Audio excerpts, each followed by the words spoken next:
나오셔서 특성하심으로 함께 한번 올리겠습니다.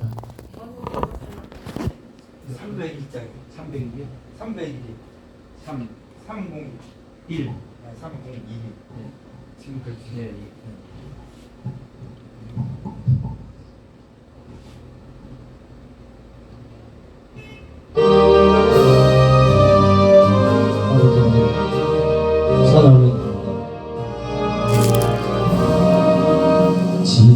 지금까지 지내온 것 주의 크신 은혜라.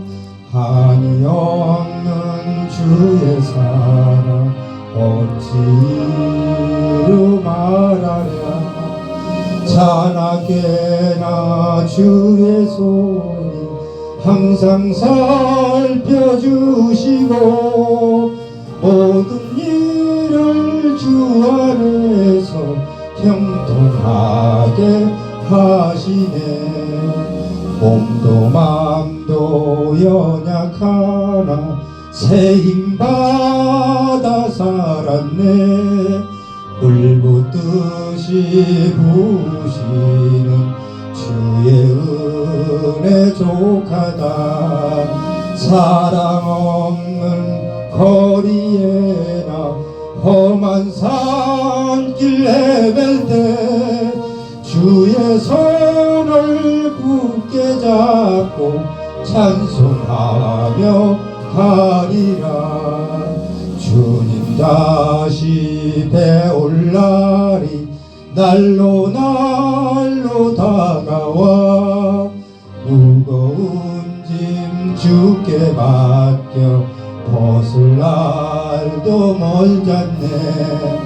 나를 위해 예비하신 고향집에 돌아가 아버지의 품 안에서 영원토록 살리라. 아멘. 아멘. 은혜로운 찬양 감사합니다. 오늘 같이 나누실 하나님의 말씀은 이사야서 43장 1절에서 7절 말씀입니다. 너무나 익숙한 말씀이죠. 이사야서 43장 1절에서 7절. 제가 가지고 있는 성경은 1019페이지입니다. 구약성경 1019페이지.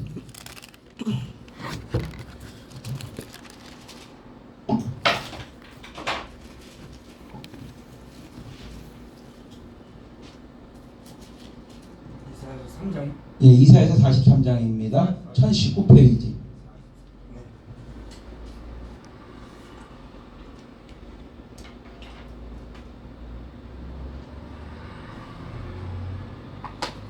찾으신 줄 알고 우리 7절이 합독하겠습니다. 야곱아 너를 창조하신 여호와께서 지금 말씀하시느니라. 이스라엘아 너를 지으신 이가 말씀하시느니라. 너는 두려워하지 말라. 내가 너를 구속하였고 내가 너를 지명하여 불렀나니 너는 내 것이라. 내가 물 가운데로 지날 때 내가 너와 함께 할 것이라. 강을 건널 때 물이 너를 침몰하지 못할 것이며 내가 불 가운데로 지날 때에도 타지 아니할 것이요 불꽃이 너를 사르지도 못하리니 대저 나는 여호와 내 하나님이요 이스라엘의 거룩한 이요 내 구원자임이라. 내가 애굽을 너의 속량물로 구스와 스바를 너를 대신하여 주었노라. 내가 내 눈에 보배롭고 존귀하게 내가 너를 사랑하였은즉 내가 내 대신 사람들을 내어주며 백성들이 내 생명을 대신하리니 두려워하지 말라. 내가 너와 함께하며 내 자손을 동쪽에서부터 오게 하며 서쪽에서부터 너를 모을 것이며 내가 북쪽에게 이르기를 내놓으라. 남쪽에게 이르기를 가두어 두지 말라. 내 아들들을 먼 곳에서 이끌며 내 딸들을 땅끝에서 오게 하며 내 이름으로 불려지는 모든 자 곧 내가 내 영광을 위하여 창조한 자를 오게 하라. 그를 내가 지었고 그를 내가 만들었느니라. 아멘. 예. 기도합니다. 사랑과 은혜가 충만하신 아버지 하나님 감사합니다. 부족한 종 하나님의 말씀 붙잡고 이 자리에 섰습니다. 주님 저의 입술의 고백이 이건 십자가 뒤로 가게 하시고 우리 아버지 영광만 있게 허락하여 주옵소서. 오늘 이 열방대림교회에서 주님의 귀한 종들과 같이 하나님의 말씀을 나눌 때 오직 예수님의 영광만이 넘치는 시간 되게 축복하여 주옵소서. 감사합니다. 예수님의 이름으로 기도드려옵니다. 아멘. 아멘. 우리 이 말씀, 이사야서의 말씀 너무나 잘 아는 말씀이고 수많은 목사님들이 설교하셨던 말씀입니다. 근데 오늘 열방드림교회가 하나님이 하시는 말씀이 있어요. 무슨 말씀을 하시느냐? 너는 내 것이라 말씀하십니다. 아멘. 네. 여기 계신 모든 분들에게 선포하시는 말씀이야. 너는 내 것이라. 할렐루야. 네. 바로 이겁니다. 근데 그 말씀하시는 이가 누구냐가 너무 중요해요. 이재유 목사가 얘기하는 게 아니에요. 그 말은 누가 말씀하시죠? 바로 하나님이, 우리의 창조주 되시는 하나님께서 오늘 우리에게 선포하시되, 이건 선포의 말씀이에요. 너는 내 것이라. 이건 굉장히 중요한 말이에요. 내가 너를 지명에 불러내 너는 내 것이라 말씀하십니다. 자, 우리 여기 계신 한 사람 한 사람 하나님 지명해서 부르셨다고 말씀하고 계십니다. 이거보다 더 감사한 말이 있을까요? 천지의 창조주께서 나를 기억하시고 나를 지명하여서 나를 찍어서 부르셨다는데, 기분 나쁘신 분이 좀 말씀하세요. 제가 기도하면서 말씀드릴게요. 하나님, 그분 저 성경 이사야서 43장의 말씀 듣고 기분 나쁘다고 말씀하셨으니까 좀 참고해달라고 말씀드릴게요. 아멘이시라고. 큰일 났네, 담임 목사님. 할머니 고자질한다는데 아멘이라고 그러는데, 주여 이러저리까지. 예, 집회가 너무 오래돼서 보니까 우리 담임 목사님 헷갈리셨나봐요. 뭐가 아멘이고 뭐가 대멘인지 모르고 막 나오고 있습니다. 예, 안 돼요. 나올 때 나오세요. 들어갈 때 들어가야 돼. 나올 때 나오셔야 되는 거예요. 마구 나오시면 안 됩니다. 예, 괜히 설교자 곤란해집니다. 축복하러 왔다가 저주 뽑은 꼴돼요. 나 원래 직장 생활할 때도 마찬가지죠. 오늘 눈에 뜨면은 초특급 승진을 합니다. 아까 잠깐 말씀드리고 식사 전에 말씀드렸지만, 제 동생 같은 경우에는 나이 50에 삼성전자 부사장까지 갔어요. 초특급 승진을 했어요. 왜냐하면 걔가 좋은 학교 나오질 않았어요. 외대 분교 나왔어요. 외대 분교 나왔는데 3학년 때 삼성에 스카우트 됐어요. 중국어 전문으로. 그때부터 중국에서만 27년을 근무했습니다. 근데 모든 영업 실적이 너무나 뛰어나다 보니까 초특급 승진이에요. 대리 올라갈 때도 지들 동기보다 2년 빨리 올라가고, 과장 될 때도 지들 동기보다 또 같은 대리에서 3년 빨리 과장 됐고, 거기서 뭐 상무되고 막 이러다 보니까 너무 빨리 승진해가지고, 이 대기업의 생리는 뭐냐면 너무 빨리 승진하면 빨리 옷을 벗어요.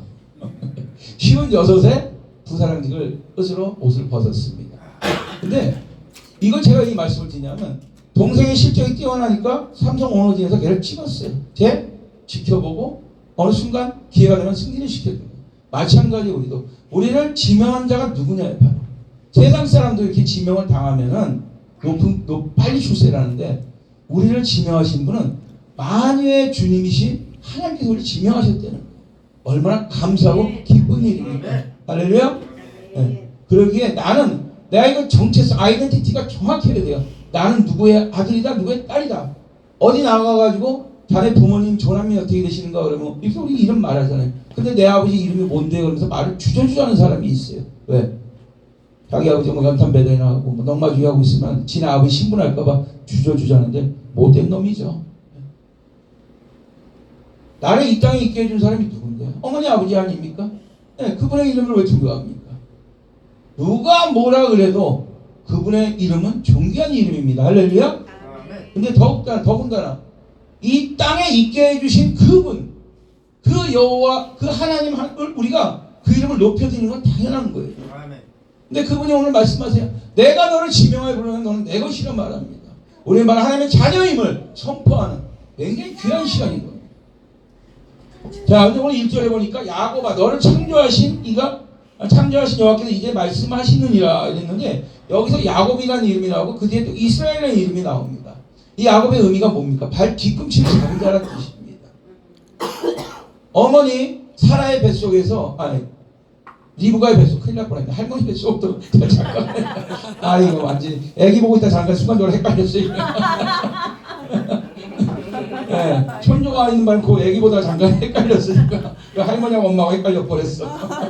리브가의 뱃속에서 형 에서와 야곱이 서로 먼저 나오겠다고 치고받고 싸우다가 결론적으로 에서가 먼저 나와버렸잖아요. 얼마나 억울해요. 늦게 나와가지고 갑자기 동생이 됐는데. 중학교 때 그런 일이 있었어요. 10초 차이에요. 쌍둥이가 나왔는데. 근데 애들이 정말 똑같이 생겼어. 중학교 3학년 때까지 얘들은 구별을 못해요. 교복바꿔 입으면 얘가 걔인 줄 알아.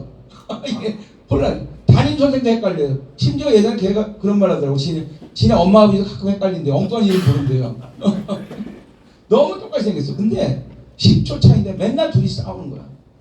내가 형이다, 지가 형이다. 맨날 둘이 싸워. 근데 결론은 뭐야? 10초 늦게 나온 놈이 동생이에요. 어차피. 야곱이 이렇게 억울한 인생이에요. 근데 또 더 깊이 보면 야곱은 싸움에서 졌기 때문에 실패자예요. 야곱이라는 이름은 실패자라는 의미가 있습니다. 근데 그 이름이 어떻게 변하니까 야복강가에서 하나님과 신음하면서 이름이 이스라엘로 변합니다. 하나님과 싸워서 이긴 자라는 이름을 받게 되는 겁니다. 자, 우리의 인생도 마찬가지예요. 우리의 인생이 어떤 사건에서 좌절했던가 패배자가 됐다고 할지라도 우리가 예수 그리스도를 내 구주로 영접하는 순간에 우리의 이름이 바뀌어버린 겁니다. 할렐루야. 제가 여기 서 있는 사람은 그런 사람이에요. 제가 아까도 우리 밥 먹고 잠깐 간증의 시간이 있었습니다만은 세상 사람들을 부럽지 않게 살았던 제가 어느 날 보니까 정말 컵라면 하나 사 먹으면 1,000원짜리가 없어. 소복지로 배를 채우고 하룻밤에 술을 1,000만 원, 2,000만 원치 먹고 돌아다녔던 놈이 잠실대교가 비가 억수같이 쏟아지는데 그 버스가 없어서 그 비를 맞으면서 건너오면서 강물로 뛰어내리고 싶었던 그 수많은 충동들. 어떻게 보면 그 시간이 지났기 때문에 단단해져가지고 지금 이 자리에 설 수 있는 것 같습니다. 하나님은 우리 인생에서 어느 순간에 터닝 포인트를 만드시기 위해서 우리에게 고난도 허가하실 때가 있음을 믿으시길 바랍니다. 그러나 본문에서 뭐라고 말씀하셨습니까? 시험을 당할 때 피할 길을 예비하시는 하나님이라고 말씀하십니다. 우리가 아픔이 있을지라도 그 아픔을 통해서 더욱더 신앙이 성숙하게 만드시고 신앙이 업그레이드 됨으로써 하나님과 우리의 관계가 더욱 돈독해지게 만드심을 믿으시길 바랍니다. 오늘 본문에서 야곱을 창조하신 하나님이 뭐라 말씀하십니까? 야곱아 너를 창조하신 여호와께서 이제 말씀하시느니라 말합니다. 자, 실패자였던 야곱도 하나님의 창조물입니다. 아멘? 네. 성공자의 이스라엘도 하나님의 창조물이에요. 여기에 서 있는 이재용 목사도 하나님의 창조물이고 그렇게 귀염둥이 애기도 하나님의 창조물이에요. 할렐루야. 네. 저의 인생을 누가 알겠습니까? 오직 아시는 분은 여호와 한 분밖에 없으심을 믿으시길 바랍니다. 자, 아까 우스갯소리 했었죠? 우리 고등학교 동창 밴드가 있어요. 거기 오래간만에 들었더니만 야, 너 오래간만에 뭐하니? 나 대구에서 목회 그랬더니 한 녀석이 한단 말이 야, 하나님 갖고 장난치면 안 돼. 택도 올려놨더라고요. 네. 저를 보면 절대 목사 될 사람 아니거든요. 네. 그랬는데 내가 목회한다니까 고등학교 때 분명히 교회 다닌 것 같은 기억은 있으니까 야, 너 하나님 갖고 장난치면 안 돼. 또 어떤 지금 뭐 놀래가지고 물음표 달리고 뭐 점점점 짓고 할 말 없으니까 한 댓글 한 20몇 개가 달렸어요. 아, 무지하게 마음이 아프더라고. 내 인상 참 못 살았구나. 근데 그런 저도 하나님이 야곱에서 이스라엘을 바꾸는 그 과정을 통해서 이스라엘이 됐다 이겁니다. 여기 계신 분들 혹시 내가 사역에 실패했던 건 인생에 실패한 것 같은 느낌을 갖고 계신 분이 있다면은 오늘 이 시간을 통해서 이 시간을 통해 이 시간을 터닝 포인트로 사용하셔서 여러분들의 인생이 주님 보시기에 기뻐하신 인생으로 변하시길 축복합니다. 아멘. 자, 다시 말하면 환난의 야곱, 실패자 야곱은 하나님께서 승리자 이스라엘로 변화시켜 주셨습니다. 지금 나의 삶이 곤고하고 힘이 들고 내리막길을 걷는 것 같고 도저히 앞길이 보이지 않는다 할지라도 우리는 알지 한치 앞을 모르는 단순한 인간이기에 하나님께 엎드려 기도하시길 바랍니다. 막힌 담도 허무시고 꺼져가는 등불 끄지 아니하시고 상할 때 꺾지 아니하시는 하나님의 그 크신 사랑이 우리의 인생을 완전히 변화시켜 주실 것입니다. 자, 오늘 1절 다시 보기 원합니다. 야곱아 너를 창조하신 하나님께서 이제 말씀하시느니라. 이스라엘아 너를 조성하신 자가 이제 말씀하시느니라. 너는 두려워하지 말라. 내가 너를 구속하였고 내가 너를 지명하여 불렀나니 너는 내 것이라 말합니다. 자, 여기서 두려워하지 말라 했습니다. 왜냐하면 내가 너를 구속하였고 내가 너를 지명하여 불렀기 때문에 누가? 하나님이 나를 구속했다고 나를 지명하여 불렀으니 너는 두려워하지 말라 말씀하십니다. 근데 여기서 이 구속이라는 단어를 잘 들어야 돼요. 내가 무슨 죄를 졌다고 구속당했냐고 이렇게 따지는 분이 있더라고요. 그 뜻이 아니죠. 이 구속에서 되는 것은 내 대신 죄값을 치러주고 나를 이 속박된 것부터 구해주셨다는 의미를 갖고 있는 겁니다. 우리가 죄로부터 자유로워질 수 없는 인생들인데 예수 그리스도의 십자가 보혈의 공로 힘입어 우리의 인생이 자유함을 얻었음을 결코 우리는 잊어서는 안 될 것입니다. 근데 우리는 잊고 살아요. 내가 잘나가지고 내가 공부 많이 해서 내가 뭐 목사니까 선교사니까 헛소리하지 말라 그래요. 하나님이 허락하시지 않으면은 한 발짝도 못 뛰는 게 우리 인생입니다. 근데 우리는 내가 너무나 똑똑한 게 문제예요. 너무 많이 알아서 문제예요. 하나님을 능가하려고 그래요. 우리 하나님이 지혜의 1%만 쫓아가면은 아인슈타인 저쪽에 무릎 꿇까지 있어야 돼요. 어디 가서 까불고 있어요. 그럼 저가 문과 앉아있다 손 들고 있어 그래 버려야 돼요. 우리가 하나님을 알 수가 없어요. 그분의 지혜는 바닷가에 모래알보다 많다 그랬습니다. 제가 한번 있죠. 종이컵에다 모래를 씌워본 적이 있어요. 쉬다가 중간에 말 시키면 다 잊어버렸어. 한 주먹 들고 쉬는데도요. 이거 쉬질 못해요. 근데 하나님의 수는 바닷가에 모래알보다 많다는데 우리가 감히 어떻게 그분을 대적할 수 있겠습니까? 근데 한 털도 안 되는 우리 인생의 그 지혜 갖고 하나님을 평가하려고 들어요. 얼마나 안타까운 인생인지 모르겠습니다. 우리는 하나님의 것입니다. 그 누가 뭐라 그래도 하나님의 자녀입니다. 할렐루야. 네, 우리 입술을 떠나서는 안 돼요. 이게 우리 입술의 고백이 돼야 돼요. 그러기에 우리는 감사할 것밖에 없는 인생들이에요. 우리의 입술에서 감사가 떨어지면은 하나님의 영광이 멀어지는 거예요. 그래서 제가 하는 게 있어요. 아침에 눈을 딱 뜨면 먼저 감사부터 선포해요. 그리고 이제 하나님 감사했습니다. 그리고 이제 딱 이만큼 기어나가지고 이제 짜증나가지고 마구 떠들어대죠. 근데 일단 감사 선포했기 때문에 덜 혼나요. 그래도 네가 감사할 줄 아는구나. 솔직히 그렇잖아요. 어떤 사람은 이 아침을 그렇게 맞이하고 싶었는데 우리 이 아침을 맞이해서 주님께 영광을 돌리잖아요. 이게 감사한 게 아닐까요? 주머니 돈이 많아서 내가 건강해서 감사할까요? 아니죠. 내가 이 아침에 일어나서 주님을 경배할 수 있다는 그 자체가 우리 인생의 최고의 감사임을 믿으시길 바랍니다. 우리 아까 잠깐 얘기했지만 우리 목사님도 몸이 불편하시다고 그랬는데 저도 만만치 않아요. 한 주먹씩 약을 먹어요. 아침 저녁으로. 제일 억울한 게 뭐냐면 진짜 건강한 줄 안 되는 거. 무지무지하게 아픈데. 네. 근데 물론 호흡대가 멀쩡해 보이니까 잘 불러줘요. 부르는 데는 많아요. 아프다면 누가 부르겠어요. 은혜 떨어진다고 안 부르는데 안 아파 보니까 부르는 데는 많은데 진짜 아파요. 그래서 기도할 수밖에 없어요. 주님 제발 안 아프게 해달라고. 사도 바울의 고백이 생각나더라고요. 내 은혜가 내게 족하다고. 네. 그냥 그거를 감사하고 살아요. 네. 그분이 나의 주인이시기 때문에. 나를 이 자리까지 이끌어 주시고 이 자리에 나를 허락해 주셨기 때문에 우리 귀한 목사님들 모시고 이렇게 같이 예배 드릴 수 있게 허락해 주셨기 때문에 그게 감사한 거예요. 그게 바로 야곱이 이스라엘로 변한 자의 모습인 겁니다. 아직도 갈 길은 멉니다. 그러나 우리는 그 은혜 감사의 고백을 하기에 우리가 이렇게 만나서 같이 하나님을 경외하고 찬양할 수가 있는 것 같습니다. 자, 그 두 번 2절의 말씀해 보니까 우리를 보호하시겠다고 약속하고 계십니다. 자, 물 가운데 지날 때 함께 할 것이요 강을 건널 때 너를 침몰하지 못할 것이라는 말씀은 과거 출애굽 때 이스라엘 백성들이 홍해 바다를 앞에 두고 두려워 떨고 있을 때 모세의 지팡이로 바다를 가리지 않습니까?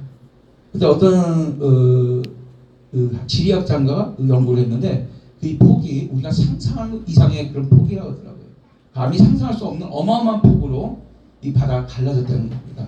그 수많은 인원이 건너갈 정도면 얼마나 크게 갈라졌겠습니까? 또 뭐라 그러죠? 불 가운데로 지날 때도 불 가운데로 행할 때도 타지 아니할 것이라 불이 너를 사르지 못한다. 다니엘서 3장에 나오죠.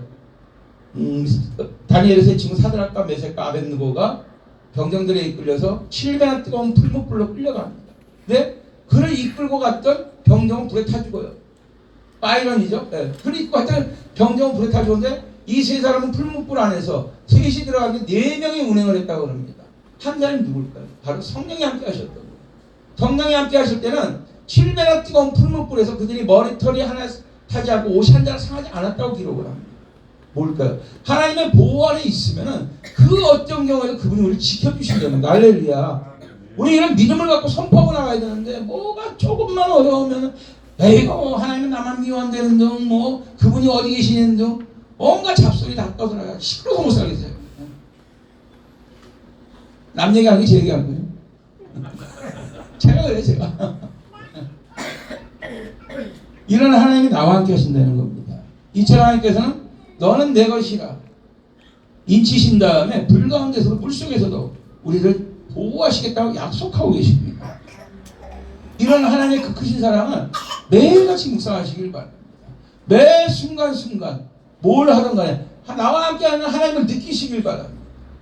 그럼 우리가 충만해질 수밖에 없어요. 우리는 죄 속에서 태어난 사람들이기 때문에 틈만 주면 죄를 짓는 걸 연구해요.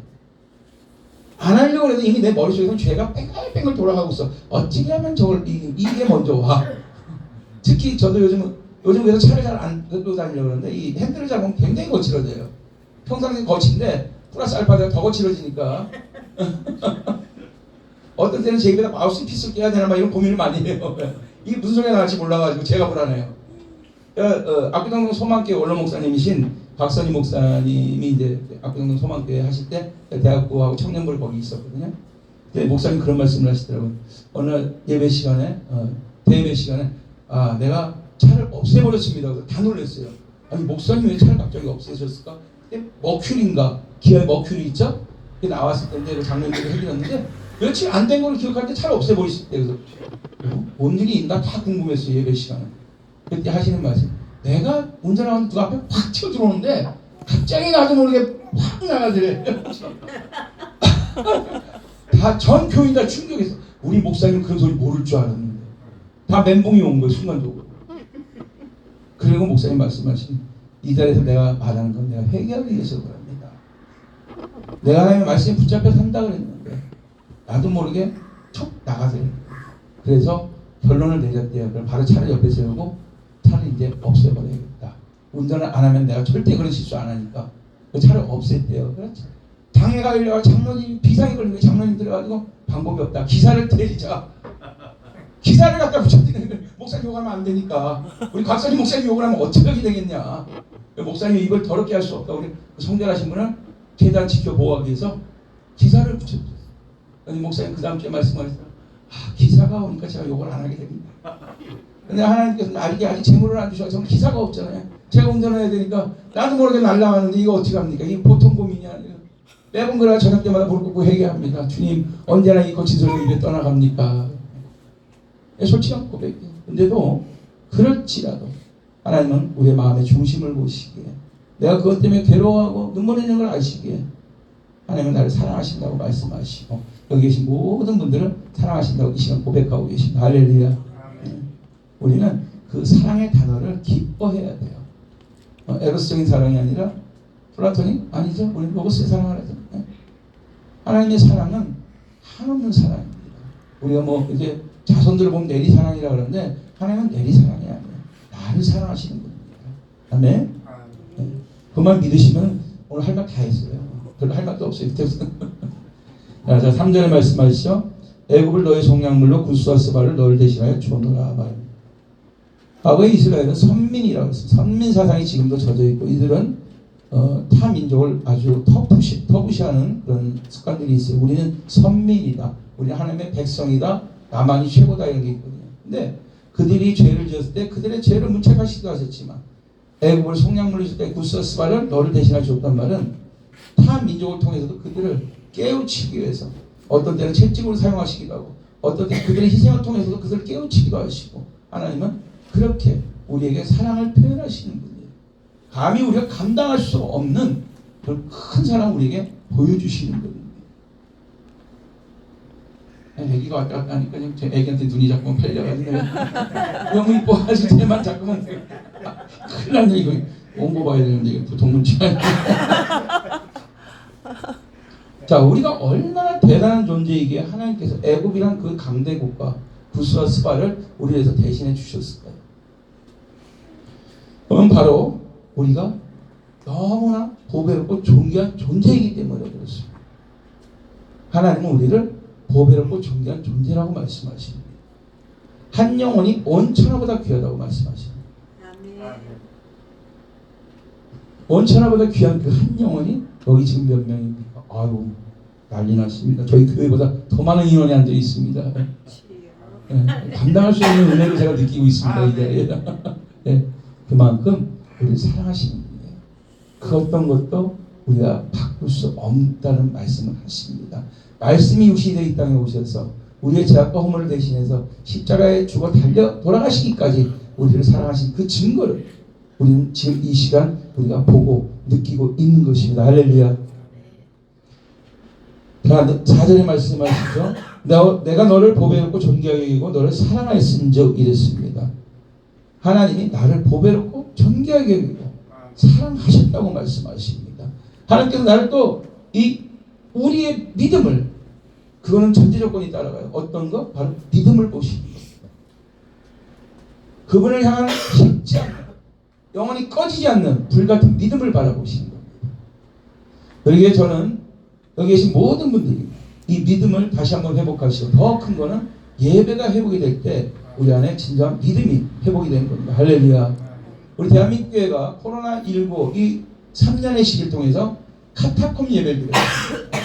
정말 아주 끔찍한 시간들이었죠. 예배를 드리고 싶어서 목말랐었고, 찬양을 마음껏 부르고 싶었었고, 집회도 마음껏 하고 싶었던 그 시간들이 있었습니다. 저는 코로나가 아주 극성을 부를 때 개척을 했어요. 더불어 다 제정신이 아니라 그랬습니다. 만 개의 교회가 문을 닫는데 네가 몇 푼 가진 거 같고 도대체 제정신이냐 이러면서 비난의 소리를 다 들었는데, 그거는 그 사람들이 제정신이 아니었죠. 저는 교회 개척하고 매주 구청에 나와요. 와가지고 한 10시 반 되면 와요. 10시 예배냐면 11시 예배냐면 10시 반쯤 와요. 그래가지고 혹시 발열자가 있었냐? 아니 마누라하고 둘밖에 없는데 둘 중에 하나 발열일 거고 지금 둘 다 멀쩡하니까 괜찮다. 그럼 아 그러냐고. 그럼 좀 붙잡아요. 들어와서 커피 한잔 하세요. 뭐 오셨으니까 예배 드리고 가셨다 그러면 무슨 뭐 교회가 도둑놈속으로 다니고 도망가기 바빠요. 막 내 뒤에 얼마나 열받던 거냐. 그래서 아니 보세요. 교회가 코로나 옮긴 적 없고 코로나 환자가 교회에 들어왔던 것뿐이지 왜 교회를 갖고 그러니까 저희도 몰라요. 위에서 시키니까 하는 거예요. 그러면 오셨으니까 여기는 사람 죽이는 데가 아니고 생명 살리는 데니까 예배 드리고 가십시오. 이 소리 하면 쌩 하고 사라졌고 우리가 왜 그럴까? 그 믿음이 없기 때문에. 하나님을 향한 그 뜨거운 믿음이 있다면 우리 코로나 시대 때 다 살아남은 사람들 아닙니까? 살아남은 교회가 여기 있잖아요. 10,000개의 교회가 넘게 문을 닫았다 그러지만 우리는 지하에서 올라왔고 카타콤에서 빠져나와서 다시 한번 손을 들고 하나님을 경외하고 있지 않습니까? 아멘. 이게 바로 하나님의 사랑을 믿는 믿음 안에서 이루어지는 겁니다. 할렐루야. 만약 그 믿음이 없다면 우리 결코 못 나왔어요. 뭐 여기 계신 목사님들 다 그렇지만 코로나 시대 때도 우리 집회 다녔잖아요. 제가 13번이나 코로나 환자하고 한 방에서 3박 4일 동안 지내봤어요. 한 번도 안 걸렸습니다. 네. 코로나 걸리면 주님 곁으로 바로 가니까 막아주시더라고요. 집회 갔다 오면 전화 와요. 목사님 빨리 병원 가래요. 그래. 그렇게 하면은 얼마나 아파요. 그 사정없이 찔러대잖아요. 막 일주일이 멀다고 찔러대는데 정말 아프더라고요. 근데 한 번도 안 나왔어요. 저는요. 심지어 저희 사모 가가지고 코로나 걸려왔는데도 저는 멀쩡했어요. 뭐 이틀 지나가지고 갔더니만 열이 펄펄 나고 갔더니 코로나라고 하더라고요. 같이 밥 먹고 뭐 미성년자 애기는 못 알아들 테니까 뽀뽀해도 아무 하자 없더라고요. 지켜주시니까 가능하더라고요. 제 마음 안에 하나님 나와 함께 계시기 때문에 나 코로나 피해갈 수 있다는 믿음이 있었어요. 근데 안 걸리더라고요. 내 믿음대로 될지어라 말씀하셨잖아요. 아멘? 우리 교회가 부흥한다고 믿으면은 부흥의 역사가 일어나는 겁니다. 할렐루야. 내가 선교지 가가지고 하나님 사명 감당한다 그러면 선교지에 가 있는 동안 하나님께서 이 교회를 지키시는 겁니다. 아멘? 전 2달에 한 번 베트남 선교 나갑니다. 그렇지만 모든 비용은 하나님께서 주세요. 제가 어디 전화해가지고 돈 좀 빌려주세요. 뭐 대출 받아야 됩니다. 소리 해본 적 단 한 번도 없어요. 예약만 하면 그때부터 까마귀 날라오기 시작합니다. 그 믿음이 있기 때문에 선교하는 거예요. 우리 이사람 목사님도 선교하시는 분이고 잘 아실 거예요. 여러분. 얼마나 재밌냐면 지난 9월달에 태국 가는데 한 푼도 안 들어오더라고요. 그래서 야 이제 하나님 끝발도 다 떨어진다 보다 딱 있었는데 태국 가 있는데 한국에서 전화가 왔어요. 저는 이제 러시아 선교사 출신인데 러시아에서 화장품 브랜드 런칭을 시켰어요. 커미션 들어오는 게 있어요. 지금 전쟁 중이니까 안 오잖아요. 돈이 안 들어오는데 한 1년 반 만인가 돈이 들어온 거예요. 그게 언제냐? 태국에 있을 때. 태국에서 열심히 뭐 하고 있었냐? 불불불 거리고 있는데 갑자기 뭐 띵똥거리는 보니까 360만 개를 뚝 찍혔네. 이게 뭐 뭔 돈이야 이게 잘못 본 줄 알고 보니까 그 파트너가 한국으로 소금해 준 거예요. 여기서 안 주시니까 하나님이 태국에서 가 있는데 태국에서 주시더라고요. 이건 믿음이에요 이게. 돈 없으면 가요. 왜? 내가 먹고 하나님 손해니까. 거기 한 영혼을 살려야 될 거 아닙니까? 선교사 사명이 뭡니까? 현지에 있는 한 영혼을 살리는 게 선교사의 사명이에요. 뭐 구름대 같이 뭐 베드로 같이 뭐 3천 명이 돌아 회개하고 저는 그런 능력 없어요. 집회하면 한 영혼을 살려내요. 그 한 영혼을 위해서 저는 그 자리에 가는 거예요. 선교제에서도 마찬가지예요. 아무리 뭐 내 몸이 지치고 코피 쏟을지라도 하나님 가는 갑니다. 거기에 주어진 한 영혼을 위해서 가는 거예요. 그게 왜? 하나님이 하실 일을 우리가 믿기 때문에. 열방 드림교회라고 그랬습니다. 열방이 뭡니까? 세계 선교를 꿈꾸는 교회입니다. 그리고 목사님이 그 일을 하셔야 되는 거예요. 뭐 당뇨가 있다, 혈압 있다 이거 얘기 집어 던져버리고 가요, 가. 어디 여기 있어? 아버지 따지지 마. 아버지 피곤해서. 아이 뭐 저 장로님하고 살 만큼 살았는데 형제자들하고 누가 뭐라고 써면 있으면 가면 돼, 가면. 자, 우리가 이 믿음만 제대로 있다면 절대 낙심하거나 좌절하거나 포기하지는 않습니다. 어떠한 상황 속에서도 하나님 나와 함께 한다는 확실한 믿음, 이것은 너무나 중요한 겁니다. 이 땅을 살아가는 우리들에게 있어 가장 중요한 게 이거예요. 믿음이 무너졌기 때문에 교회가 무너지는 겁니다. 믿음이 있으면요, 성도 없으면 아내하고 단둘이 있어서 무릎 꿇고 기도하다 보면은 하나님이 예비하신 분을 붙여줘요. 네. 저희 교회 말씀드렸잖아요. 500에 40만 원짜리 매일 둘이서 예배 드렸어요. 1년 6개월 동안. 근데 생각지도 못한 엘리베이터 타고 5층을 올라가 버렸잖아요. 2천에 88만 원. 네, 거기다 이자까지 하면 2천에 한 달에 매달 들어가는 게 유지비가 200만 원 들어가요. 성도 4명 있어요. 근데 한 번도 빵꾸 안 났어요, 지금까지. 제가 돈 벌었냐고? 안 벌었어요. 저 돈 갖다 쓰고 있어요. 근데 하나님이 메꿔주시다. 왜? 주셨으면 채워줘야 될 거 아니에요. 내가 달라고 그랬나? 하나님 주셔놓고. 네 등등 밀어가지고 집어넣어놓으면 하나님 책임져야지. 네. 없어가지고 대출받아 들어왔잖아요. 가라 그래가지고. 저 간단히 얘기 안 했어요. 하나님 가라 그랬지. 네. 그 믿음이에요. 믿음이 확고하면 결코 좌절하지 않습니다. 어떠한 상황 속에도 믿음으로 밀고 나갑니다. 믿음이 우리를 살립니다. 믿음이 세상을 이기게 합니다. 믿음이 우리에게 능력을 주십니다. 믿음이 우리를 또한 천국으로 인도하는 기초석이 되는 겁니다. 할렐루야. 이 믿음 결코 변치 마실 주님을 축복합니다. 자, 이 믿음이 하나님의 자녀가 되게 하고 우리를 천국 백성 되게 하고 또 환난을 이겨나가게 하고 마침내 승리자로서의 승전가를 부르게 만드는 것이 바로 이 믿음인 겁니다.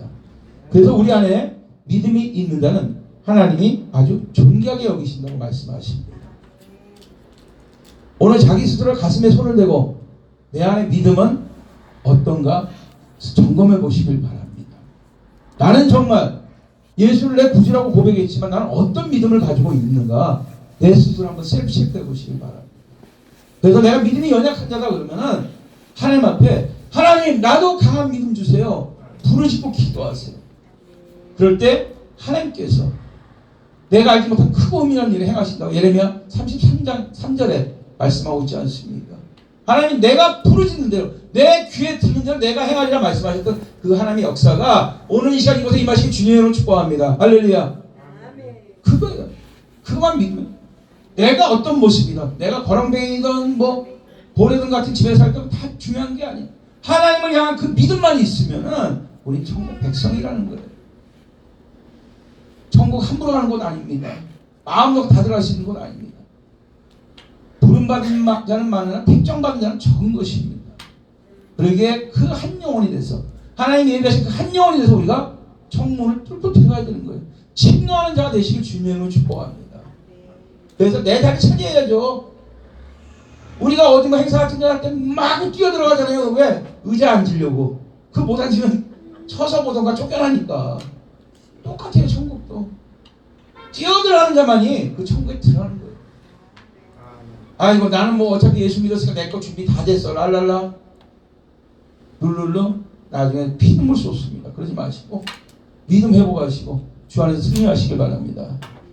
자, 네 번째 뭐라 합니까? 5, 6절에 보니까 축복의 약속으로 말씀을 하십니다. 우리를 보배롭고 존귀하게 여기시면 심히 사랑하시는 까닭은 바로 주시는 복을 받게 하기 위해서입니다.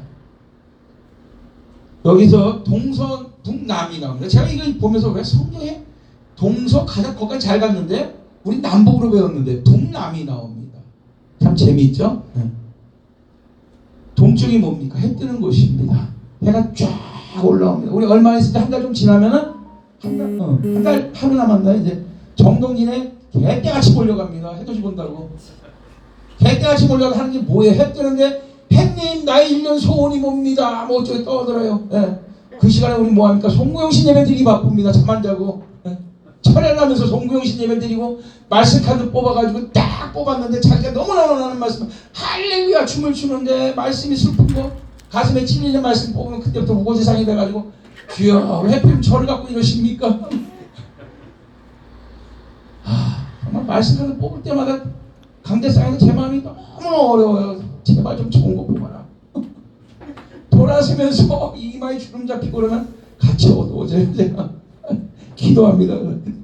그러나 우리는 분명한 목표가 있잖아요. 한 해를 마감하고 새해를 맞이할 때 나와 함께 하시는 하나님 앞에 아예 한 해를 고백하잖아요. 그렇죠? 지나온 한 해 내가 잘못한 거 회개하고 다가오는 한 해 새로운 비전을 달라고 우리는 하나님께 고백을 합니다. 이것이 바로 축복인 것입니다. 아멘. 네. 내가 누군가에게 말할 수 없다는 거 얼마나 슬픈 일인지 모릅니다. 대화할 대상이 있다는 거 굉장히 큰 축복입니다. 근데 그 대화할 대상이 누구냐? 그 누구냐가 또 굉장히 중요해요. 우리 사람을 잘못 만나면 인생을 망가뜨린다고 합니다. 어렸을 때 어떤 친구를 만나느냐 그 사람의 평생의 그 인생길이 좌우가 되는 겁니다. 근데 우리는 어떤 사람들이 우리 인생길 누굴 만났죠? 그래서 부모가 뭐 예수를 믿었던 아니면 어느 운이 좋아가지고 내가 교회를 다녔던 예수님을 만난 사람들이에요. 그게 바로 축복이에요. 네. 그 어떤 것도 감당할 수 없는 축복을 받으심을 믿으시길 바랍니다. 자, 오늘 동쪽은 해가 뜨는 곳이요 밝은 곳입니다. 바로 빛된 곳을 말합니다. 그러니까 내 자손을 동쪽에서부터 오게 하겠다는 말씀은 자녀들의 앞날을 밝히 밝혀주시고 해와 같이 찬란하게 빛나는 축복을 주시겠다는 의미를 가지고 있습니다. 우리의 자녀들이 동쪽에서부터 하나님 모으시겠다고 말합니다. 네, 감사하죠. 근데 서쪽은 또 어떤 데입니까? 지는 곳이에요. 저 이제 뭐 대통령 3년 지나고 나면 레인덕이라고 합니다. 오리가 쩔뚝거리고 하는 걸 레인덕이라고 그러는데 레인덕이 시작된다. 정치든 뭐든 간에 인생의 황기에 들어가면 레인덕이 시작된 겁니다. 여기 계신 뭐 부부만 빼놓고는 다 이 황기에 들어간 인생들이 되다 보니까 우리는 참 이 말을 어떻게 보면은 내 인생이 이제 어떻게 뭐 꺼져가는 등불이 되나 이런 생각을 할 수가 있습니다. 또 사업적으로 따지면 뭐 사업이 기울어지는 시기라든가 뭐 건강을 잃어버리든가 재정을 놓쳤다든가 이런 어려움이 있을 수 있습니다. 그러니까 서방으로부터 서쪽으로부터 오는 너를 모은다는 말씀은 기울어져 가는 내 인생을 다시 하나님께서 일으켜 세우시겠다는 약속의 말씀입니다. 할렐루야. 우리를 갖다가 그냥 엎어진 데 놔두시는 게 아니라 우리를 다시 일으켜 세우시겠다는 확신의 말씀인 겁니다. 내가 어느 날 기도하는데 너무 힘이 들어서 하나님께 그런 말씀을 드렸어요. 하나님, 제가 언제까지 이 고난의 사슬에서 헤어나오지 못하고 이 고통을 당해야 됩니까? 눈물을 흘리면서 기도하는데 하나님 저한테 뭐라고 말씀하셔? 나는 너를 바닥에 내려놓은 적이 단 한 번도 없다 말씀하십니다. 아니 말이 안 되잖아. 하나님 나는 지금 너무나 가난하고 있는 것도 다 뺏어가는 거지 무슨 말씀을 하시는 겁니까? 나는 너를 한 번도 땅에 내려놓은 적이 없다. 네가 떨어질 때 나는 네 두 발을 받쳐 들어 올렸다고 말씀을 하시더라고요. 그 순간에 제가 기도하다 보면 얼마나 많이 울었는지를 몰라요. 저는 제 입술에서 너무나 힘이 드니까 하나님은 원망했었던 사람. 왜 나한테 이러시냐고. 내가 당신한테 뭘 잘못했는데 나를 이렇게 고난 속에서 빠져나오지 못하게 하냐 막 성질을 내고 그랬는데 그분은 그냥 돌이켜보니까 정말 완전히 밑바닥까지 가지는 않았더라 이겁니다. 밑바닥에 내려갈 때 내 발을 들어 올리셨고 어떠한 상황 속에 나와 함께 하셨던 그 주님을 알게 하셨던 겁니다. 그게 바로 우리가 서쪽에서 하나님이 말씀하시는 겁니다. 그리고 또 북쪽이 나옵니다. 북쪽이 어떤 데입니까? 북풍 한솔 몰아칠 때 우리 네 단장의 미아리복에 나오죠. 북풍 한솔 몰아칠 때 당신은 철다슬로 두 손 꽁꽁 묶인 채로 뭐 이렇게 가사가 나오죠. 북쪽은 추운 곳입니다. 제가 마가단이라는 지역을 간 적이 있습니다. 10월달에 사무실에서 이제 열받아가지고 직원들 다 깨놓고 출장 가면서 야 마가단 얼마 어떠냐 했더니 미스터리 뭐 양복 입고 와도 돼요. 완전히 속았죠 제가. 10월 중순에 갔는데 영하 18도였어요. 네. 비행기에서 딱 손잡고 양복 딱 나가면 다시 뛰어갔어. 선물 주려고 가지 같은 거 다 뒤집어 쓰고 있고. 예. 근데 전화했죠. 저희 그때 카자흐스탄 알마타에 저희 사무실이 있었는데 제가 지사 당할 건데 직원들 전화했어요. 니들 내가 알마타 복귀하면 죽은 줄 알아. 얼마나 추웠는지 몰라. 여기 북풍이란 말, 북쪽이란 말을 이해를 합니다. 근데 우리 삶에서 북풍이 불어올 때가 있습니다. 그럼 답답하죠. 예. 북쪽에 근데 북방이 말하기를 내놓으라 이야기합니다. 고난에 빠져있는 하나님의 자녀들을, 하나님의 백성을 고난으로부터 내놓으라고 말씀을 하십니다. 아멘. 우리의 인생의 어려움을 다 떨쳐버리게 만드시고 그들을 다시 하나님 품으로 돌려보내라는 겁니다. 우리 어떤 경우는 하나님 품 안에 거해야 되는 사람들입니다. 할렐루야. 절대로 잊어버릴 사람들. 내가 세상이 좋죠. 세상 나가면 좋죠. 조명이 빵글빵글 돌아가죠. 뭐 부어라 마셔라. 지금은 한참 정신없습니다. 식당 가면 최근에 막년에다 뭐 폭탄주 만들어 마시고 세상이 꼭지가 돌아간 세상이 됐어요. 12월 달만 되면. 근데 우리는 어떻게 돌아야 됩니까? 하나님 안에서 미치면 괜찮아요. 주 안에서 미치기 주님 축복합니다. 아멘. 그랬더니 내가 왜 미치냐고 뭐라고 하는 분도 있더라고요. 주 안에 미치면 괜찮아요. 절대 정신병원 안 가요. 교회 쫓아다니기 바빠요. 하나님 말씀 보기 바빠요. 주 안에서 성령 충만하시기 바랍니다. 술 취하지 마라. 이건 방탕한 것이 성령의 충만함을 받으라 말했습니다. 우리 조카 아이가 지 아빠한테 한 얘기예요. 지 아빠가 하도 술 먹어대니까 아빠 주일학교에서 배웠는데 술 취하지 마라. 이건 방탕한 것이 성령의 충만함을 받으라. 지 아버지가 놀래가지고 그래 나 술 끊게 이러버리더라고요. 바로 이런 거예요. 예. 북방에 있으면 혹시 지금도 북방에 계신 분이 있습니까? 교회 사역에 또는 개인 사업에 내 인생에 길이 보이지 않고 한겨울을 통과한다는 그런 느낌을 받고 계십니까? 오늘 이 시간 자유로워지시기 주님을 축복합니다. 교회도 마찬가지예요. 왜 우리 교회는 부흥이 안 될까? 왜 내 성도는 한 명도 없을까? 고민하지 마시기 바랍니다. 하나님 때 하나님의 카이로스의 시간에 하나님이 역사하십니다. 할렐루야. 그걸 위해서 기도하시면 돼요. 믿음 접어지 말고 기도하시기 주님을 축복합니다. 그것의 마지막에 말이죠. 남쪽을 이야기합니다. 산들바람 살살 불어오면 얼마나 좋습니까? 이 산들바람은 바로 유혹의 바람. 교회를 열심히 다니고 기도를 열심히 했더니 하나님이 재정을 부르셔 떵떵거리고 살게 됩니다. 어느 날 로또 맞아가지고 100억이 생겼습니다. 교회 열심히 다닐까요? 절대요. 그때부터 골프 치기 바쁘고 여행 다니기 바쁘고 절대 안 그렇습니다. 어떻게 보면 가난하게 복입니다. 가난하게 죽게 살기를 기도합니다. 제발 좀 나 좀 살려달라고 죽게 살 기도하기 때문에 그게 축복인 겁니다. 성도 없어 보세요. 오늘 내게 한 영혼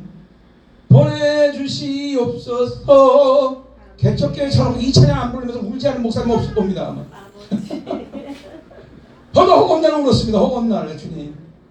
정말 물소리만 나면 누가 한 사람 들어오는 줄 알고 설교하다 말고 주일날 눈이 고개가 쑥 빠져요. 눈은 더 많이 튀어나와서 망한 것 같이 뚝 튀어나와가지고 누가 들어오나 웬걸 바람소리네. 이게 참. 아니면 뭐 외파는 지나가서 쑥 뛰어 들어온다든가. 그래도 반가워요. 그 사람 붙잡고 설교할 수 있으면. 어머 잘못 들어왔는데 그냥 넘어가 버리더라고. 아 얼마나 섭섭한지 모르네. 정말 줄기차게 울면서 불렀습니다. 오늘 내게 한 영혼. 근데 그 한 영혼이 남쪽에 산들바람 불어오고 그러면 이 마귀는 하나님은 우리를 테스트하시지만 마귀 템프테이션 한다고 합니다. 유혹합니다. 테스트는 그 사람이 어느 정도 성취를 했는지 보기 위한 것이 그 시험을 하는 것이 바로 테스트고 마귀의 템프테이션은 우리가 어느 정도 신앙생활 단계에 올라가면 우리를 무너뜨리기 위해서 유혹을 하는 겁니다. 산들바람 살살 불어오면 뭐 마음이 싱숭생숭하고 야외로 나가고 싶어져요. 사람들 봄바람 불어오고 단풍 계절 되고 있어요. 버스가 산이나 산은 개딱 사물려 다녀요. 왜? 주일날 특히 주일날 뭐 등산 간다 뭐 한다 참 안타까워요. 주일날은 어찌됐든 간에 모든 스케줄 다 빼놓고 교회에 와 있어야 되는 거예요. 하나님의 집에 있어야 될 사람들이 그 영혼이 어디가 있습니까? 세상에 뛰어다니기 바빠요. 이게 뭐가 잘못됐는지 모르겠어요. 저 어렸을 때는 지금도 기억나요. 어느 교회 부흥회 한다고 전봇대에 어느 교회 부흥회 딱 써붙이면 엄마들이 애기들 다 포대기 싸고 가가지고 밤새도록 거기 기도하고 강사님이 무슨 소리 하는지 몰라도 쥐악 다 디고디고 굴러다니고 그 기억이 다 나요 지금도. 제가 어렸을 때 서원 잘못한 거 아니에요. 부흥회 쫓아갔는데 부흥 강사님은 쪼만히 한 번에 벌벌 없게 생겼는데 뭐라 한마디 했고 막 다 손들고 막 난리라고 뭐 저쪽에서 울고 막 난리. 이야 부흥 강사 대단한 거구나. 하나님 좀 부흥사 할게요 이랬거든요. 또 실수한 게 뭐냐면 한 번은 이렇게 보니까 개척교회 목사님들 기도를 너무 열심히 하시는 거예요. 그런 목사님은 못 봤는데 야 개척교회 하면 저렇게 기도하는 거구나.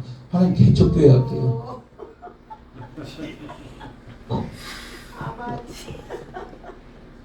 마지막 가장 큰 실수. 정지체가 다녔던 게 선교사님들 보니까 세상에 전 세계가 선교사님 것 같아. 주여 저도 가겠습니다. 아유 다 했습니다. 그래서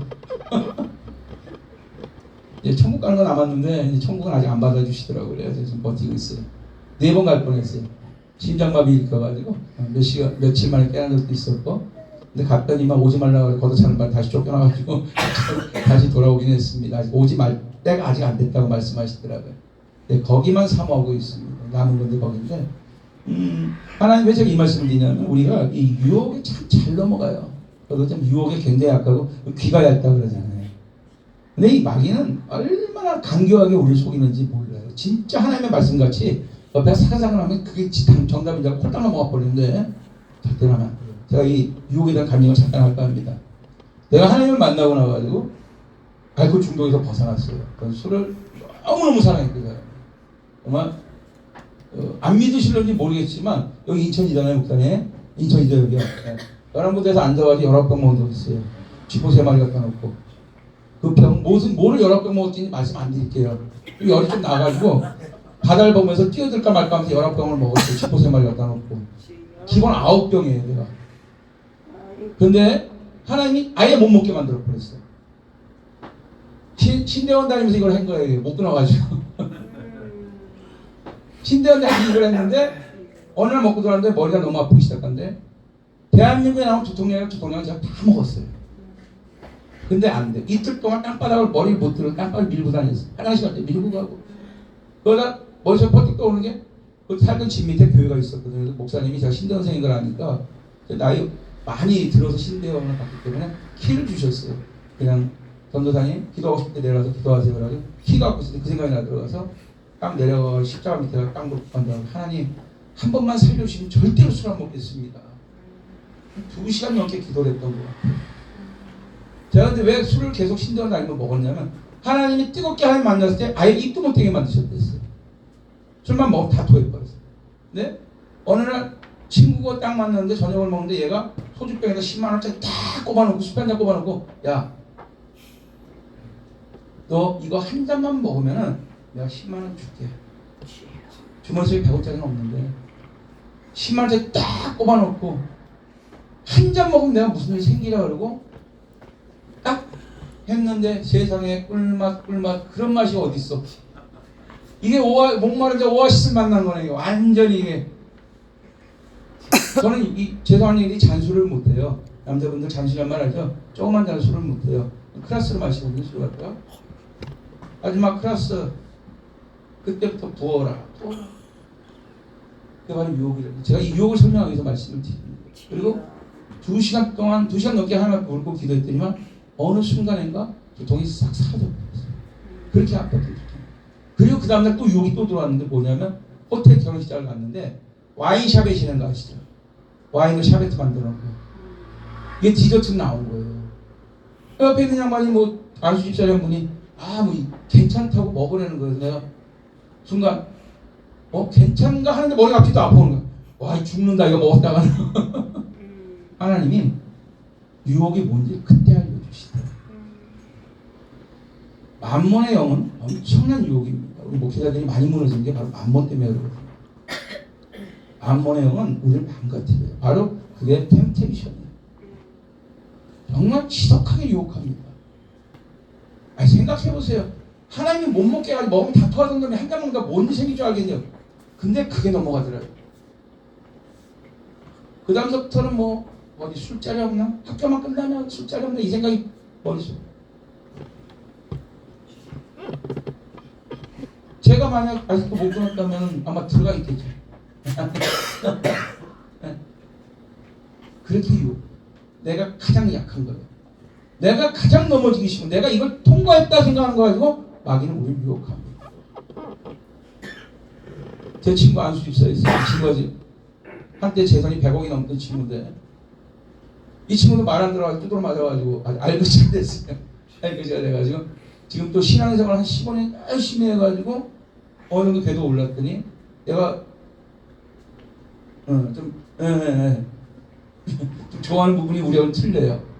그걸 또 걸고 하더라고요. 그 친구 때문에 3개월 넘게 제가 작정 기도를 했었는데 완전히 끊어놓으셨는데 마귀가 또 어떤 짓을 했냐면 뒷바퀴에 횡단보도 통과했는데 뒷바퀴에 어른이 들어와서 발을 걸어가지고 발목이 부러져버린 거예요. 교통사고 났거든요. 아니 뒷바퀴에 들어온 사람은 어떻게 알아요? 앞에 간 놈이 앞에 운전자가 뒤 보고 운전합니까? 앞에 보고 운전하지? 뒷바퀴에 발을 넣어가지고 3번 지금 수술했대요. 근데 얘 차 벤츠예요. 피해자가 변호사를 선임을 했어요. 또 참 희한한 케이스를 봐요. 또 변호사 선임을 하면 이거 뭐겠습니까? 벤츠 타고 다니까 아주 경사났다 이거도 사고 났으니까 한몫 보겠다고 작정을 하고 달려들려고. 그 마귀의 유혹에 넘어갔던 대가가 그렇게 크더라 이겁니다. 여기 우리는 분별의 영이 있어야 돼요. 하나님이 우리에게 축복도 주시지만 축복이 오면 마귀의 역사도 동일하게 일어나는 겁니다. 제가 남경상 기도 말씀드렸잖아요. 기도원에서 얼마나 은혜를 받았는지 건축원금을 했어요. 기도원에다가 했는데 나왔더니만 출고한 지 일주일밖에 안 된 차를 갖다 원목이 갖다 들이받아가지고 하나님의 역사가 있는 것은 마귀의 역사가 동일하게 있습니다. 아멘? 우리가 잊어버려서 절대로 안 돼요. 왜 내가 열심히 기도했는데 왜 난 복음 받고 마귀가 나 괴롭힌가? 그건 그만큼 은혜가 있었다는 얘기예요. 여기 계신 모든 분들은 축복의 반열에 계신 분들이기 때문에 깨어서 기도하시기 바랍니다. 그래야지만 이 마귀가 전쟁을 얻어 이겨나갈 수가 있는 겁니다. 자, 마지막으로 우리가 하나님의 영광에서 우리가 창조되었다는 걸 아시길 바랍니다. 오늘 시점 말씀하시긴 물은 내 이름으로 일컬어주는 자 곧 내가 내 영광을 위하여 창조한 자를 오게 하라. 그들을 내가 지었고 만들었느니라 말합니다. 우리 하나님 우리 인간을 만드신 이유는 하나님 영광 받으시기 위해서 만들었습니다. 아멘. 그래 내 영광이 드러나서는 안 되는 거예요. 오직 그분의 영광만 있으면 돼요. 나란 존재는 없어져도 상관없어. 그분의 영광만이 나타나면은 우리 인생은 탄탄대로 달려가는 거예요. 아니 내가 직장 사는데 우리 사장이 좀 높여봐요. 우리 사장이 날 놔주냐고. 뭐 금일봉을 준다든가 특진을 시켜준다든가 뭐 할 거 아니에요. 똑같은 이치에 세상의 이치도. 우리가 누구의 자녀로서 태어났으면은 그 부모님의 이름이 높아지게 만드는 게 그게 효도하는 거예요. 딴 게 효도 많이. 부모님을 공경하고 부모님께 충성을 하는 것이 바로 효도하는 인생인 거예요. 세상에 독불장군 없습니다. 나 혼자 태어난 사람이 있습니까? 없어요. 시험관 애기도 엄마의 아빠의 안자가 있어야지, 아빠의 정자가 있어야지만 태어나는 거예요. 지 혼자 태어날 수가 없는 거예요. 근데 우리는 세상 살다 보면 나 혼자 태어난다고 막 난리치잖아. 내가 누군데 막 이러고 다니잖아요. 그러지 마세요. 우리 하나님께 영광을 돌리게 태어났으니까 오로지 하나님께 영광만 돌리시면 됩니다. 그리고 오늘 열방대교도 말씀하세요. 하나님께서 내가 너를 지명하여 불렀고 내가 너를 창조한 너라 말씀하시는 겁니다. 여기에 사람이 있고 없고는 중요한 문제가 아니에요. 하나님의 영광이 이곳에 있으면 되는 겁니다. 할렐루야. 우리에게서 가장 중요한 건 바로 하나님의 영광이에요. 이곳에 사람이 100명, 1000명 있고 오늘 오전에 말씀하신 이용배 목사님 말씀처럼 사람이 많이 있으면 뭐하냐. 그곳에 하나님의 영광이 없으면 아무 의미가 없는 거예요. 사람만 뛰어나면 뭐합니까? 많잖아요. 지금 뭐 스타 목사님들 좀 많습니까? 근데 그분들에게 정말 이렇게 듣다 보면 정말 하나님의 영광이 있는 분이 있는 반면에 뻐꾸기같이 말만 잘하시는 분이 있어요. 죄송한데 저는 그까지 못 간 놈이 이런 말 하니까 뭐라고 욕할지는 모르겠지만 저도 귀가 있고 눈이 있는 사람이고 하나님의 영을 따라가려고 기도하는 사람이다 보니까 보인단 말이에요. 이곳에 정말 하나님의 영광이 있는지 없는지를 보게 되는 거예요. 근데 여기 우리 오명선 목사님은 정말 하나님의 영광을 위해서 열심히 다하시는 분이에요. 제가 몇 년 동안 같이 이렇게 봉사 사역을 했기 때문에 목사님 봐서 알잖아요. 하나님이 자리라면 최선을 다해 본인의 몸이 어떻게 되든 간에 하나님 기뻐하시는 거예요. 그러니 이렇게 귀한 아우 애기 너무 이뻐가지고 귀한 아이까지 허락하시죠. 인꽃이라고 그랬어요. 꽃 중에 가장 이쁜 게 사람 인꽃이라고 그랬어요. 이 가정에 인꽃이 있다는 게 얼마나 큰 축복입니까? 그 아이가 커서 어떤 식으로 하나님의 쓰임을 받을지는 모르겠지만 말씀 안에서 얘가 양육되는데 뭐가 우리 자녀들이 말씀하냐 하면 최고 아니겠습니까? 그야말로 하나님께 영광 돌리는 거예요. 오늘 말씀에 따라 하나님께 영광을 돌리는 것은 바로 우리 삶의 최고의 목표가 되어야 될 것입니다. 그렇다면 어떻게 하면 우리가 하나님께 영광을 돌릴 수 있을까? 첫째는 우리는 예배를 통해서 하나님께 영광을 돌려야 됩니다. 어떠한 상황 속에서도 예배가 회복이 되어야 되는 겁니다. 예배가 없이는 아무것도 이루어질 수가 없어요. 가정교회 오래 하셨다고 얘기를 들었습니다. 가정교회 오래 한다는 건 결코 쉬운 얘기 아니에요. 그렇지만 그 안에서 하나님께 영광을 돌리셨던 그 시간들을 하나님은 결코 잊지 않으셨는 걸 믿으시길 바랍니다. 두 번째는 다른 믿는 사람들을 사랑함으로써 영광을 돌릴 수가 있다고 말합니다. 우리가 예수님을 믿는 순간에 우리는 하나님의 한 가족이 되었습니다. 하나님 안에서 형제 자매가 된 것입니다. 그러기에 우리는 믿지 않는 그 문영혼들에게 하나님의 말씀을 증거함으로써 그 영혼들을 이 하나님의 품으로 이끌어야 될 의무와 사명이 있는 것입니다. 그러기에 전도자의 발걸음이 아름다운 것입니다. 선교사의 발걸음이 하나님께 축복받는 것입니다. 요한일서 3장 14절에 말씀하십니다. 우리가 형제를 사랑함으로 사망에서 옮겨 생명으로 들어간 줄 알거니와 사랑치 아니하는 자는 사망에 거하느니라. 아멘. 말로만 주여 주여 할 게 아니라 사랑을 행하시길 바랍니다. 하나님의 말씀을 증거함으로써 말씀을 몰라 죽어가는 저 문영혼들, 지옥으로 열심히 달려가는 저 문영혼들에게 생명의 말씀을 증거함으로 천국으로 인도하시는 귀한 사명 감당하시기 바랍니다. 세 번째로 그리스도를 닮아감으로 하나님께 영광을 돌릴 수 있다고 합니다. 우리는 뭐라 그러죠? 제자도의 삶을 산다고 얘기합니다. 제자가 뭡니까? 스승이 간 길을 가는 자가 바로 제자인 것입니다. 우리의 스승 대신 예수님께서 가신 그 길, 우리는 그 길을 가겠다고 고백하고 이 자리에 있는 사람들입니다. 그러면 예수님이 가신 그 길을 동일하게 가시기 축복합니다. 그것만이 주님이 기뻐하시는 겁니다. 네 번째, 우리의 은사를 다른 사람의 은사로 다른 사람을 섬김으로써 하나님께 영광을 돌리시길 바랍니다. 요즘 유튜브 보면 가끔가다 은사를 가리킨다는 분들이 있더라고요. 제가 성경을 잘못 봤는지 은사를 가리킨다는 말에 제가 조금 이해를 못해요. 신학교가 다시 공부를 해야 되는 건지 뭔지 모르겠는데 은사는 제가 알기로 하나님께서 주시는 값없이 주시는 선물로 알고 있거든요. 은사 받으면 어떻게 될까요? 기도 많이 하면 돼요. 말씀 많이 보고. 근데 여자 목사님들은 남자 목사가 못 이겨요. 여자 목사님들 주구장창 기도만 하고 있으니까 은사가 얼마나 센지 몰라요. 남자 목사님들은 뭔 놈의 회의가 많고 바빠가지고 돌아다니고 기도하시면 다 뺏겨가지고 은사 다 뺏기고 돌아다녀요. 네. 은사는 하나님께 영광을 돌리는 겁니다. 에베소 4장 13절 우리가 다 하나님의 아들을 믿는 것과 아는 일에 하나가 되어 온전한 사랑을 이름으로 그리스도의 장성한 분량에 충만한 데에 이르기를 원하노라 말합니다. 그리스도의 장성한 분량에 이르는 것은 바로 말씀과 기도로 그분의 삶을 쫓아가는 겁니다. 그럴 때 하나님께서 예비하신 그 값진 선물이 은사를 우리에게 허락해 주십니다. 히브리서 12장 2절에 말씀하십니다. 믿음의 주요 또 온전케 하시는 이인 예수를 바라보자. 누굴 바라보자고요? 예수님을 바라보자고 얘기합니다. 네 번째, 다섯 번째, 우리는 다른 사람에게 하나님에 대해 말함으로 영광을 돌릴 수 있습니다. 전도하시기 바랍니다. 전도하라고 그랬지만 삐쭉삐쭉거리고 누가 전도지 주니까 구원 받으세요 딱 하니 한다는 말이 이런 데서 10원 주세요 이런 소리 듣는다고 열받아가지고 얼굴 빨개 다니지 마시고 나도 그랬잖아요. 나도 뭐 누가 전도지 주면 아이씨 부착해 전도지 주고 그랬지 창피하게 막 지만 예수 믿나 뭐 이러고 다녔잖아요. 예수 제대로 알기 전에는 남 얘기가 주는 손이 아름다운 거예요. 전도자의 발걸음은 아름답다 말씀하셨습니다. 전도 많이 하시기 바랍니다. 우리 잘 아는 이추전 목사님 전도하다 맞아 병원에 실어갔었대잖아요. 그 맞은 거로 끝났겠습니까? 그 상급이 하늘나라에 얼마나 많이 쌓였겠습니까? 하나님 나라 증거다 뚜드러 맞았다는데요. 저 그 얘기 듣는 순간 도전됐어요. 왜 나는 안 때리지? 전도하는데 생긴 게 험악해서 그러는 거예요. 안 건드리니까 좀 나중에 때려봤으면 좋겠어요. 상급 쌓일 거 아니에요. 한 대 맞으면 가만 뺏기고 두 대, 세 대 맞으면 그때 좀 문제 생길 수 있어요. 그래서 좀 조심스럽긴 한데. 그래서 전도하다 맞으면 영광 아니겠습니까? 우리 이런 마음으로 살아야 돼요. 그게 바로 하나님께 지목받은 자, 지명받은 자의 인생인 것입니다. 우리는 말씀을 마칠까 합니다. 우리는 하나님의 영광에서 창조되었습니다. 그것이야말로 삶을 살아가는 최고의 목적인 것입니다. 그 외에는 남의 다 단순한 것이 의미가 없어요.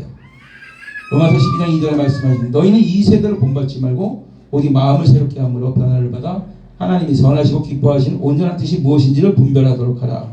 하나님이 기뻐하는 것이 과연 무엇일까요? 그것은 바로 하나님의 자녀로서 정체성을 가지고 예배가 회복이 되면 하나님의 이름을 높이는 것이 하나님이 기뻐하시는 것입니다. 할렐루야. 여기 오늘 열방대님께서 예배하시는 모든 분들이 바로 하나님 기뻐하시는 그 한 영혼이 돼서 주님께 영광 돌리는 삶이 되시길 주님으로 축복합니다. 아멘. 같이 기도합니다. 사랑의 아버지 하나님 감사합니다. 내가 너를 지명하여 불렀고 너는 내 것이라 말씀하여 주셨습니다. 내가 무엇이건데 죽을 수밖에 없는 죄인이었던 나를 주님이 불러주시고 또 내 이름을 지명하여서 또 기억하여 주시고 하나님의 자녀 삼아 주셨습니까? 오직 내가 드릴 수 있는 고백은 감사합니다 밖에 없습니다. 주님 사랑합니다. 오늘 이곳 열방드림교회에서 성의 마지막 날 마지막 시간을 주님 허락하여 주시고 오직 주의 그 이름이 높아지는 시간 되게 허락하여 주신 그 크신 은혜를 무엇으로 다 감당할 수 있겠습니까? 주님 이제 세상을 향하여 우리가 발걸음을 뛸 때 오직 예수 그리스도의 이름만 높여지는 또 예수 그리스도의 이름만 찬양받는 시간 되게 허락하여 주시옵소서. 감사합니다. 예수님의 이름으로 기도드리옵니다. 아멘. 찬송 드릴 때 준비하신 예물을 올리겠습니다.